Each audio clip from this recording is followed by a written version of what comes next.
Ya, siang ya. Saya ingin menjelaskan arti di Yohanes 13:13 ya, yang mengatakan benar aku adalah guru dan Tuhan. Nah, di pertemuan yang lalu memang katanya Tuhan. Nah, ini kita harus pinter-pinter ya. Eh, Dalam kata Tuhan itu ya, itu kurios ya, ya. Dan di masa kini ya, kata Tuhan itu berubah menjadi kata dari dua bagian, Tuhan dan Tuhan. Nah, ini kenapa bisa berbeda di masa kini ini? Ini gara-gara orang Islam itu, Sanskerta itu, yang membuat kata perbedaan itu antara Tuhan dengan Tuhan. Nah, kalau di Ibrani ya, yang perlu kita lihat ya, Ibrani ini tidak terpisah kata-katanya. Contoh kayak Inggris love itu cinta, ya. Tapi sama ayahnya ya bilang cinta. Tapi kalau di Indonesia ada cinta dan sayang. Nah, perbedaan-perbedaan itulah Islam yang memecahkan itu. Tapi zaman dulu, ya, Tuhan dan Tuhan itu nggak dibeda-bedakan, satu kesatuan. Satu contoh ya. Jadi Ibrani itu perkataannya Tuhan itu, ya, Tuhan ya, itu sama Tuhan itu jadi kesatuan. Menurut kondisi keadaan yang apa yang dibicarakan atau keadaan yang diomongkan pada saat itu. Contoh ya, kalau di Yahudi dulu seorang budak berkata, oh dia tuh tuanku, berarti dia adalah majikannya, ya, dan budak ini adalah budaknya. Nah, kalau membicarakan kepada orang yang di dalam rumah, oh ini dia adalah pemilik rumah, tuan ya. Berarti ini manusia, jadi pemilik rumah. Nah, kalau membicarakan agama, ya, kalau membicarakan agama berarti pemiliknya itu siapa? Pemilik manusia ini. Berarti berganti jadi Tuhan. Itu loh, tergantung pemakaiannya. Maka Ibrani itu memang susah. Contoh Paulus ya, dia waktu ditangkap sama orang Yahudi, dia bilang menceritakan aku ini orang yang bertobat ya, didatangi Yesus dan ada tentara-tentaraku itu dia mendengar ya, tapi dia tidak menanggap dan tidak mengerti. Tapi ternyata diselidiki Paulus, ternyata tentaranya itu nggak mendengar. Waktu satu Paulus ditangkap sama orang Romawi, dia nggak berbohong, tapi dia tidak mendengarnya. Kan beda kan, katanya sudah mendengar, sekarang kok berubah jadi tak mendengar. Berarti Paulus itu sudah tahu kalau tentaranya itu nggak ngerti. Nah, kalau di Ibrani kata-kata mendengar itu ya, kalau kamu mendengar ya, tapi kamu tidak mengerti, tidak menanggap, kamu dianggap orang Ibrani tidak mendengar.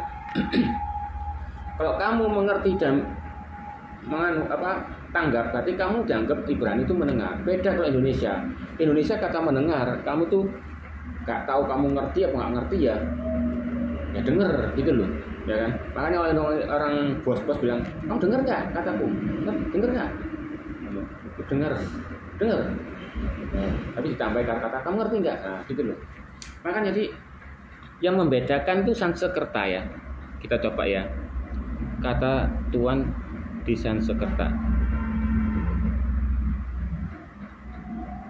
Nah, ini Islam nih yang bikin kata-kata itu pecah. Ya, jadi dua golongan. Nih, tuanku ya. Nih, ya. Inilah Sanskerta ini yang membedakan, jadi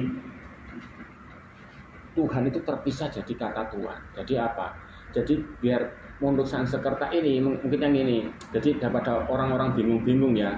Jadi dipisahkan aja. Berarti kalau Tuanku itu berarti dia tuh pemilik segala-galanya tapi manusia.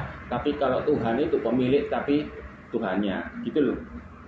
Nah, sama seperti Yahudi zaman dulu, itu nggak terpisah kata ada satu kata Tuhan, ya. Jadi pakai otak dia tuh. Ibrani seperti orang Amerika, kata cinta love ya.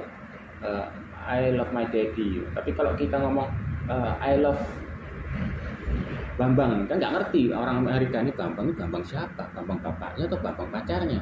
Gitu loh. Itu yang agak susah Inggris itu. Kalau Indonesia kan enak, ada cinta, ada sayang, jadi kita ngerti. Aku cinta sama Bambang, berarti dia tuh pacarnya. Oh, aku sayang sama Pak Budi, oh berarti itu bapaknya. Gitu loh. Nggak mungkin aku cinta bapakku loh, kan? Nah, itulah makanya tuh ada perbedaan antara cinta dan sayang itu sama seperti Indonesia ini. Nah, ini gara-gara bahasa Sanskerta orang Islam inilah yang membedakan Tuhan ini menjadi pecah menjadi Tuhan. Ya. Jadi ya kita lihat ini ya satu kondisi ya. Pada waktu Yesus ya dia datang ke orang wanita Samaria ya. Dia ngomong juga Tuhan ini ya. Waktu itu bolehkah aku minta air? Nah, masakah Tuhan ya meminta air kepadaku? Itu kalau kita selidiki ya, orang Samaria ini dia itu percaya dengan monoteis ya. Dia adalah anggap aja orang agama Yahudi lah. Kalau kita mengerti bacanya ini masih kata Tuhannya itu artinya Tuhan. Ya. Dia masih belum mengerti Yesus adalah Tuhan. Aslinya itu Tuhan. Kalau dijadikan Indonesia loh ya. Orang itu orang Indonesia, pasti dia manggil Yesus itu Tuhan. Ya. Tapi kalau orang Filistin ya, orang Filistin ini pernah anaknya itu kerasukan setan ya. Terus Yesus pernah bilang tidak baik roti itu ya hanya bisa dikasihkan kepada seorang anjing ya. Tapi remah-remahan anjing lah yang makan itu. Itu berarti itu apa? Orang Filistin itu percaya dewa-dewa. Nah, dia pasti ngomong sama Tuhan ini ada Tuhan sesungguhnya karena dia percaya dengan dewa-dewa. Gitu loh. Karena bagi orang Filistin itu orang yang bisa punya mukjizat itu dianggap dewa.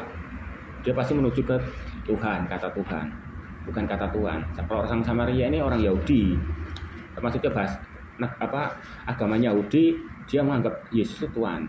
Nah, itulah ya yang membedakan. Aslinya tuh zaman dulu nggak ada bisa-bisa dua kata Tuhan atau gara-gara Sanskerta itu loh. Islam tuh semua kusruh dia. Iya. Dia ngomong Islam tuh sudah ada.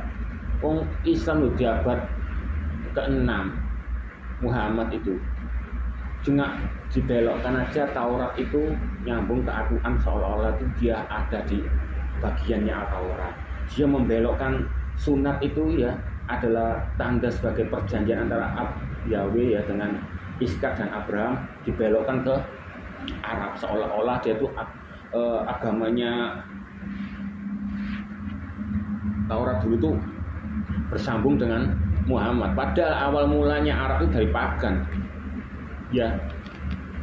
Kalau memang betul dari itu hasil dari Taurat, kenapa kok Ka'bah diadakan? Kok nggak dihilangin aja? Kok cuma berhala-berhala yang dewa-dewa lainnya disingkirkan, di Ka'bahnya tetap ada dan Hajar Aswadnya tetap ada. Itu kan aneh kan? Ya. Nah, itulah perbedaan antara Tuhan dan Tuhan ya. Zaman dulu tidak ada perbedaan. Jadi ibaratnya seperti kayak cinta dialog ya. Gara-gara Sanskerta inilah akan terpisah menjadi antara kata Tuhan dan Tuhan.